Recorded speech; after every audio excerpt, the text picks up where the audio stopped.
Tuhan, Shalom. Senang kembali saya bisa diberikan kesempatan untuk boleh sharing firman Tuhan di tengah-tengah teman-teman. Teman-teman, kalau kita tahu bahwa besok hari Minggu kita merayakan hari Pentakosta atau hari di mana Roh Kudus dicurahkan dalam kehidupan kita. Dan kita bersyukur kalau Roh Kudus masih ada dan terus menyertai kehidupan saya dan teman-teman pada hari ini dan sampai hari ini. Saya akan membacakan ayat firman Tuhan yang diambil dalam Kisah Para Rasul pasal yang ke-1 ayat yang ke-8. Kisah Para Rasul pasal yang ke-1 ayat yang ke-8. Tetapi kamu akan menerima kuasa kalau Roh Kudus turun ke atas kamu, dan kamu akan menjadi saksiku di Yerusalem dan di seluruh Yudea dan Samaria dan sampai ke ujung bumi. Nah, teman-teman yang saya kasih di dalam Tuhan, ini adalah satu statement besar yang kita dengar dan kita baca dari seorang pribadi yang besar, yaitu Tuhan Yesus Kristus. Pada waktu sebelum Tuhan Yesus naik ke surga, dia berpesan kepada murid-muridnya yang pada waktu itu menyaksikan secara langsung bahwa murid-muridnya akan menerima kuasa. Nah, kata kuasa ini adalah kata yang sangat luar biasa, teman-teman. Kalau saat ini kita melihat orang sangat berebut untuk memperoleh sebuah kekuasaan. Karena dengan sebuah kekuasaan, orang-orang dapat dengan mudah bisa mengendalikan segala sesuatu. Dengan kekuasaan, orang dengan mudah memerintah segala sesuatu. Nah, ini yang banyak dikejar oleh beberapa orang secara umum pada dunia ini. Tetapi kalau kita baca, kita akan menerima kuasa itu. Kita tidak perlu mengejar, kita tidak perlu berlari-lari, kita tidak perlu bersusah payah untuk memperoleh kekuasaan itu. Tetapi firman Tuhan katakan kita akan teman-teman menerima kuasa. Nah, kuasa ini atau kuasa yang diberikan Tuhan berbeda dengan kuasa yang diberikan oleh dunia ini. Kalau kuasa dalam keadaan dunia diberikan oleh dunia ini bersifat mungkin secara keduniawian, tetapi kuasa yang diberikan Tuhan kepada kita sangat kita perlukan dalam hidup kita sehari-hari.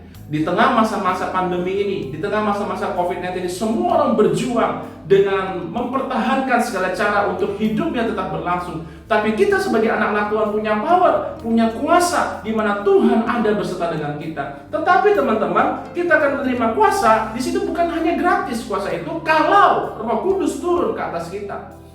Dan kalau kita punya kuasa, kalau Roh Kudus sudah ada dalam hidup, saya percaya teman-teman, Roh Kudus sudah ada dalam kehidupanmu, kita punya kuasa. Dan masalahnya adalah kita harus menjadi saksi, baik di Yerusalem, baik di Yudea, Samaria, bahkan sampai ke ujung bumi.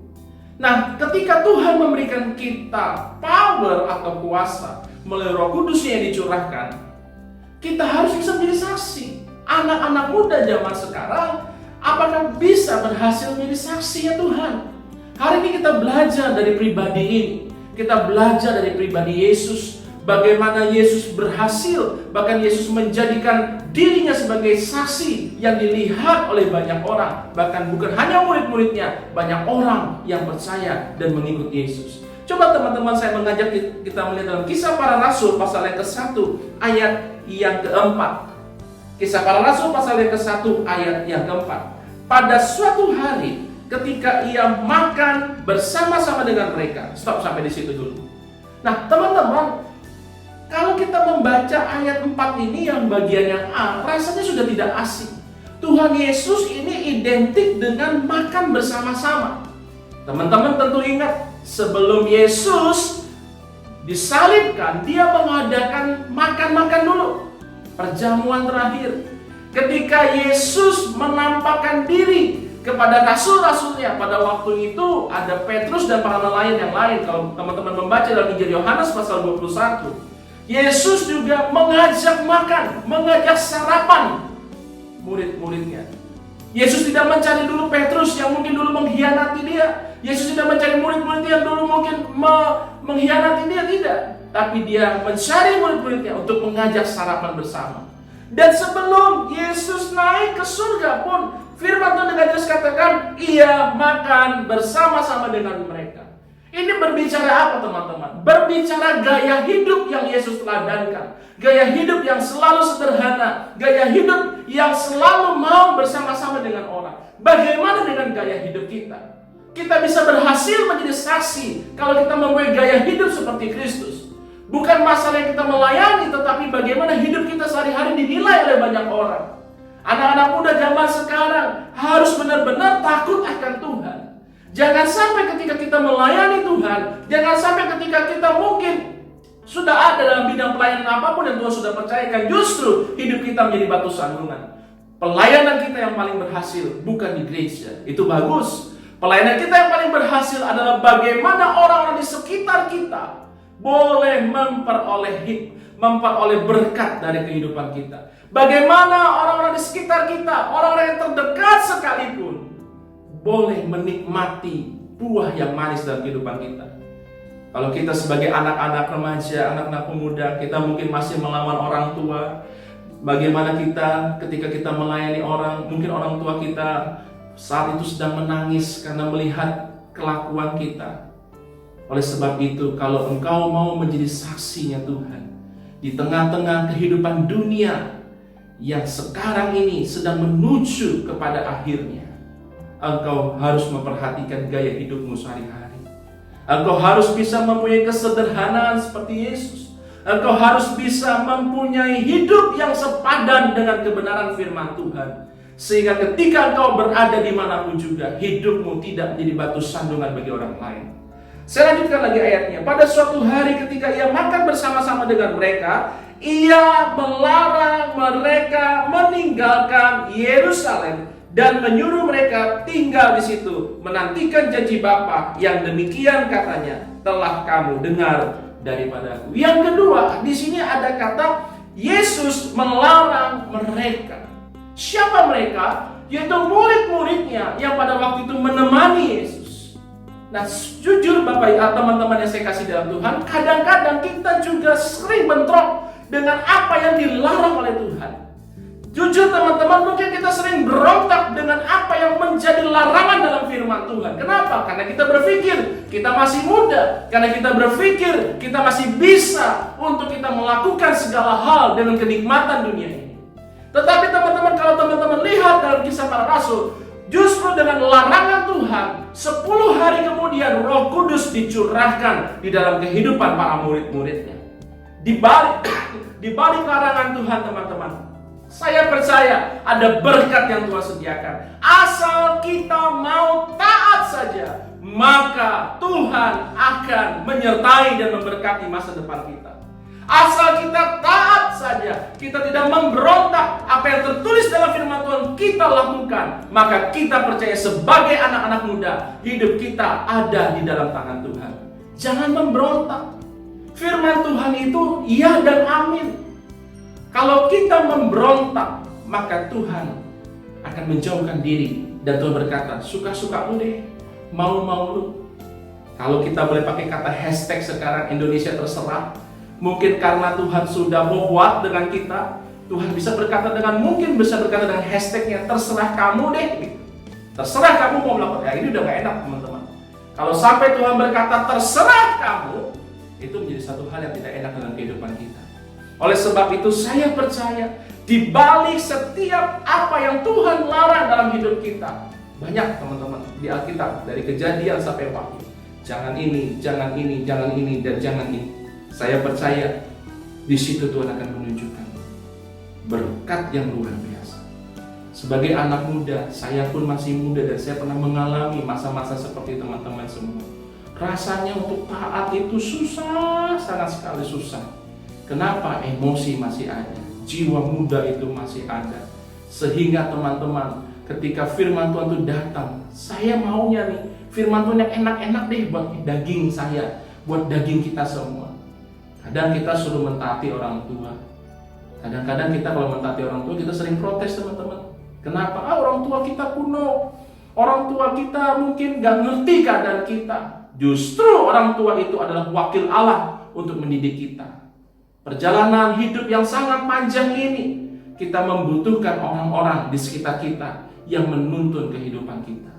Dan yang terakhir teman-teman di Kisah Para Rasul pasal 1 ayat yang kelima, sebab Yohanes membaptis dengan air, tetapi tidak lama lagi kamu akan dibaptis dengan Roh Kudus. Ayat yang kelima saya berbicara tentang peningkatan kualitas dalam kerohanian kita.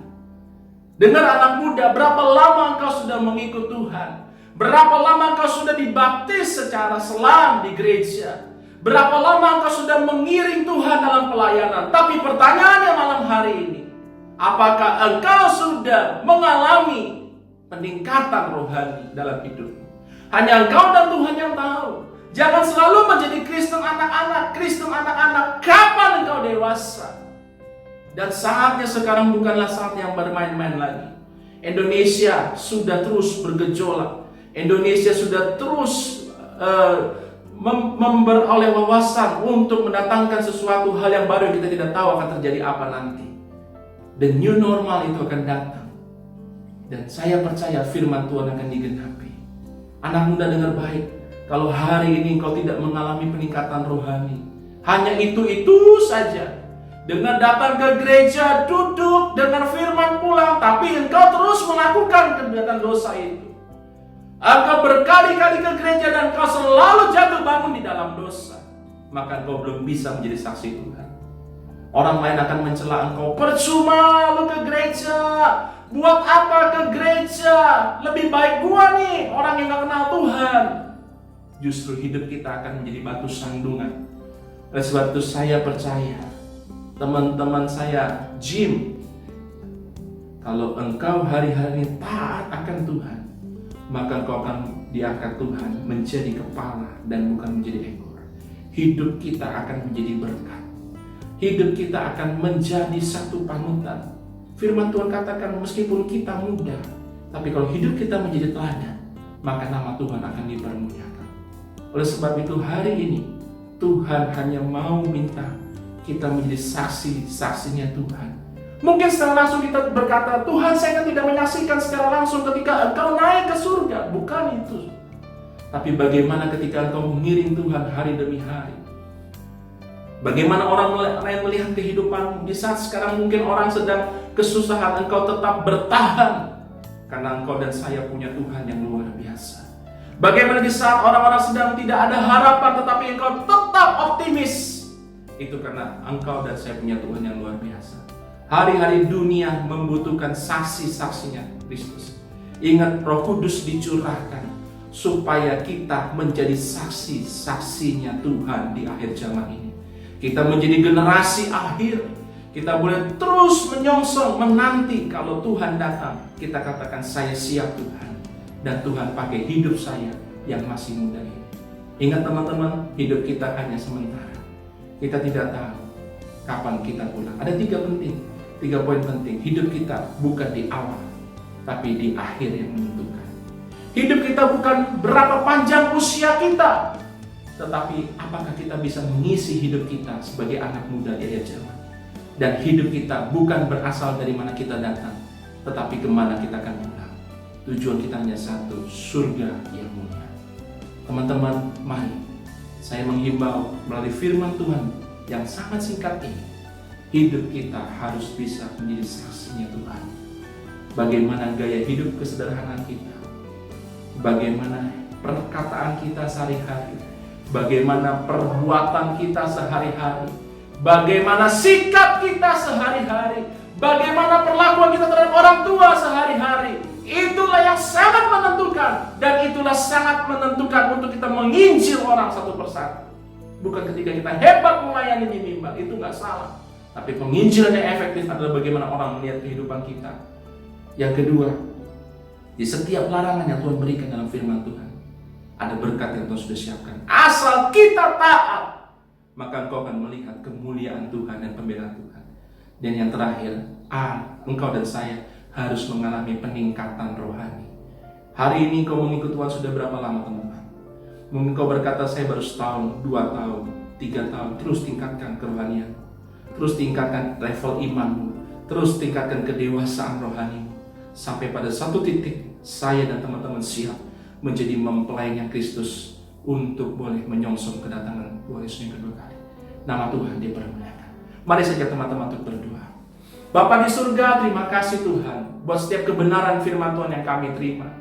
Ampuni kami Tuhan kalau di dalam kehidupan kami selama ini kami belum menjadi saksinya Tuhan. Hidup kami terus Tuhan mungkin tidak menjadi berkat bagi orang lain, tetapi justru menjadi batu sandungan.